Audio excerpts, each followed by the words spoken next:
The solution to our problem is to improve education, not to try to penalize people because they are successful. If you don't have successful people, you're never going to have the wherewithal to help those who are not. We've tried socialism, it doesn't work. And I'll leave you with a thought.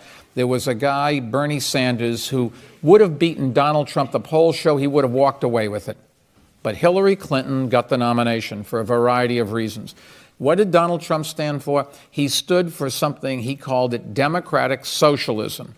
And the young people, I don't mean to knock young people, I wish I was one again, but young people listened to Donald Trump, to Bernie Sanders, and they said, yeah, democratic, that's good. Socialism, yeah, that's that social media stuff. Because our kids no longer learn civics in school, they no longer study Western history, they no longer read Western literature. We are trying to change and dumb down the system, and if you don't know what happened in the past, you're going to have to relive it. It's unfortunate, but true, and I think it's very dangerous, the world we're going into. You see both the left and the right coming up here. And the middle is getting, unfortunately, not listened to anymore. And it's the extremists that are going to shape the political culture if we're not careful going forward. And we've had extremism before, particularly on this continent. It didn't work out very well.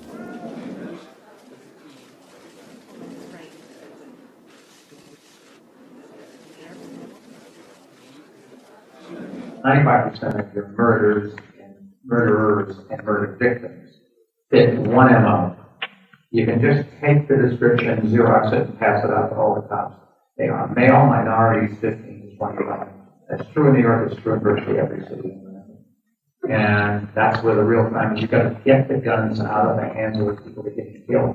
So you want to spend the money for a lot of cops in the street, put those cops where the crime is, which means in minority neighborhoods. You think about it.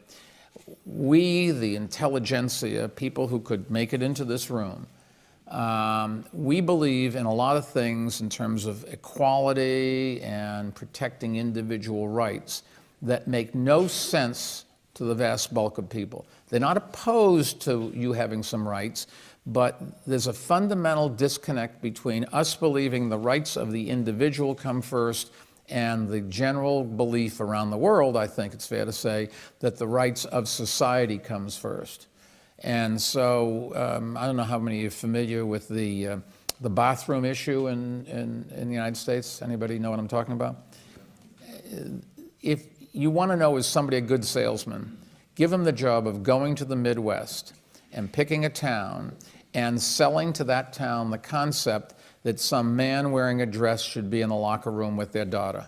If you can sell that, you can sell anything.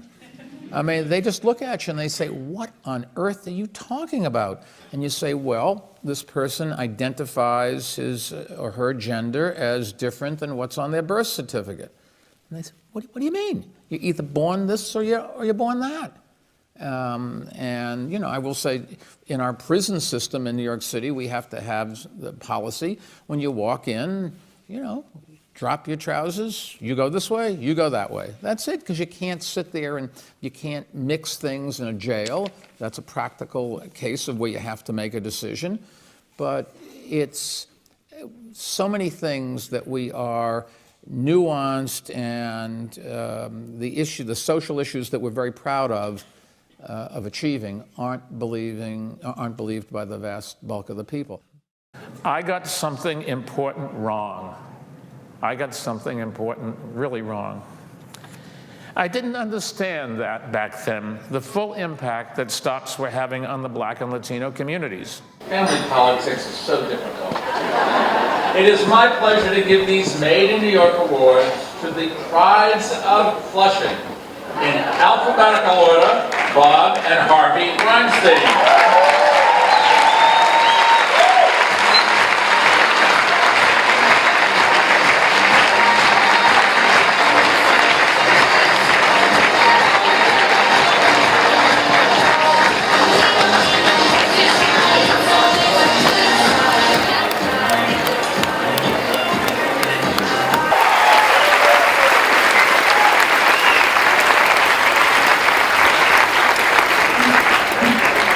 thank you, Mayor Bloomberg and Commissioner Oliver, for this tremendous accolade.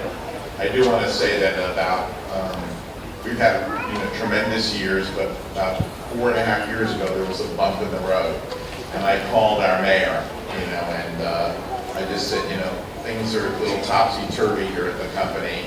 We could be moving jobs to California, and we don't want to leave New York City. And the mayor, extremely busy as he was with so many more important things, dropped a lot of things and got it done for us. So the mayor's there in a big way, and the mayor's there in an individual way. And I don't think Bob and I would be on this stage if the mayor wasn't there for us. So thank you, Mayor.